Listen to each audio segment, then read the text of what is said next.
Bangladesh football লিগে এবার মূল একাদশে সাফ ফুটবলারদের সংখ্যা কমাতে চায় দেশের খেলোয়াড়রা, কিন্তু এ দাবির সাথে মতের মিল নেই ঘরোয়া লিগের বেশ কয়েকটি ক্লাবের। প্রশ্ন হচ্ছে, নিজ দেশের ফুটবলার না খেলিয়ে কেন বাইরে থেকে ফুটবলার আনতে চায় বিএফএল এর শীর্ষ ক্লাবগুলো, যাদের নেই আন্তর্জাতিক ফুটবলেও তেমন কোনো সাফল্য। সুজন পেরেরার সঙ্গে আরামবাগের ফরোয়ার্ডের ট্যাকেলের মুহূর্ত। ফর্টিস এফসির হয়ে খেলা শ্রীলঙ্কার এই গোলরক্ষক দেশের ক্লাব ফুটবলের এক পরিচিত নাম। তার আরও একটা পরিচয় আছে, তিনি শ্রীলঙ্কা জাতীয় দলের অধিনায়কও। বাংলাদেশ ক্লাব ফুটবলে পেরেরার মতো অনেক দক্ষিণ এশিয়ার ফুটবলারই আছে যারা বাংলাদেশ ফুটবল লিগে রাজত্ব করছেন বিগত কয়েক বছর ধরে, যার জন্য জায়গা হারাচ্ছেন দেশের অনেক ফুটবলার।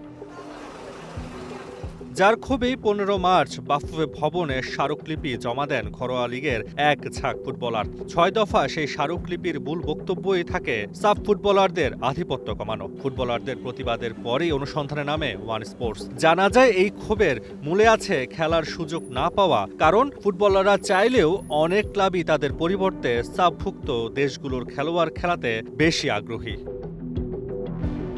যেসব ক্লাবে সাব ফুটবলারদের আধিপত্য রয়েছে সে দলগুলোই কনফ্লিক্ট অফ ইন্টারেস্ট ইস্যুতে ক্যামেরার সামনে আসতে রাজি হয়নি। তবে খেলোয়াড়দের দাবির সাথে একমত হয়েছেন সাব ফুটবলার না খেলানো ক্লাবগুলো। আমাদের লোকাল প্লেয়ার হচ্ছে ইম্পর্টেন্ট।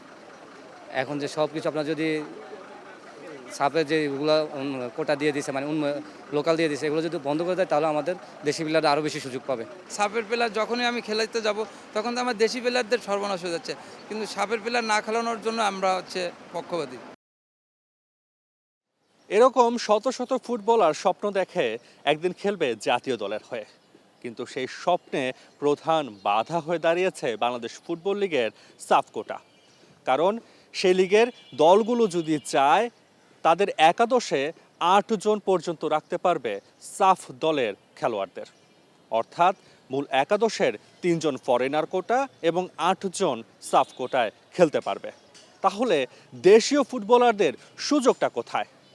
এ ব্যাপারে সাফের সাবেক সাধারণ সম্পাদকের মুখোমুখি হয় ওয়ান স্পোর্টস। প্রশ্ন ছুড়ে দেয়, কেন সাফ ফুটবলারদের লোকাল হিসেবে বিবেচনা করার সিদ্ধান্ত নিয়েছে বাফুফে? কেনই বা ক্লাবগুলো সাফ থেকে খেলোয়াড় আনতে আগ্রহী বেশি?